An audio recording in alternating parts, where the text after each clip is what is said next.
എന്തുകൊണ്ടാണ് അങ്ങനെ സംഭവിച്ചത് എന്നിട്ട് അതിന് വിധിപ്രകാരമുള്ള ചില പരിഹാരങ്ങൾ ചെയ്തിട്ട് വേണം നമ്മൾ ആ നടപടിയിലേക്ക് മുന്നോട്ട് പോകാൻ. അങ്ങനെ ചിന്തിക്കുമ്പോൾ ഏതൊരു രാശിക്കും സർവേശ്വരാണം ദൃഷണി അസ്ഥിനിത്യം സാന്നിധ്യം അസ്മാത് ദൃഷണി അനുകൂലെ പ്രാനൂകൂലാസ്ഥിരവാസ്ഥ പ്രാതികൂല്യമാണ്.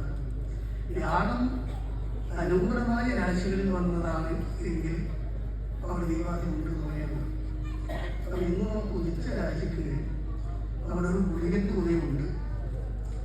കുംഭൻ രാശിക്ക് 2-ലാണെങ്കിൽ ബുധൻ, ശുക്രൻ, ശനി, രാഹു, 3-ലാണെങ്കിൽ ആദിത്യൻ, 4-ലാണ് വ്യാഴം, 5-ൽ ചന്ദ്രൻ, 6-ൽ ചൊവ്വ, അഷ്ടമത്തിൽ കേതു. ഇതാണ് നമുക്ക് ഇന്നത്തെ കുംഭൻ രാശിയുടെ ഈ സമയത്തിലെ ഗ്രഹങ്ങളുടെ സ്ഥാനം.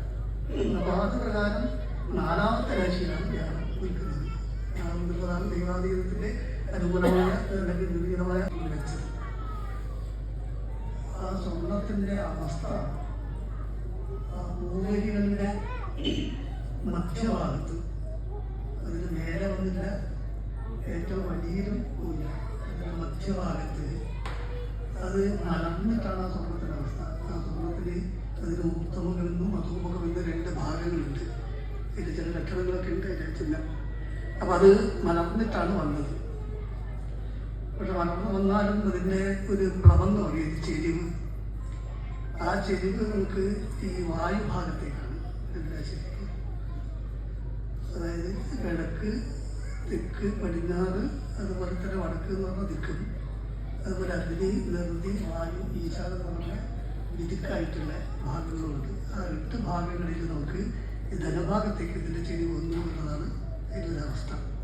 അതുപോലെ സ്വർണം എന്ന് പറയുന്ന നിരൂപണം ചെയ്യുമ്പോൾ അതിൻ്റെ ഒരു 3 അവസ്ഥകൾ നമ്മൾ ചിന്തിക്കണം. ഒന്ന്, അത് ഊർധ്വമുഖമാണോ അധോമുഖമാണോ എന്നുള്ള അവസ്ഥ.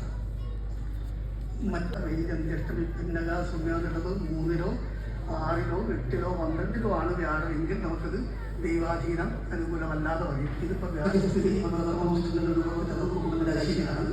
സ്വർണ്ണം നമുക്ക് ഊർധ്വമുഖമായി ഒരു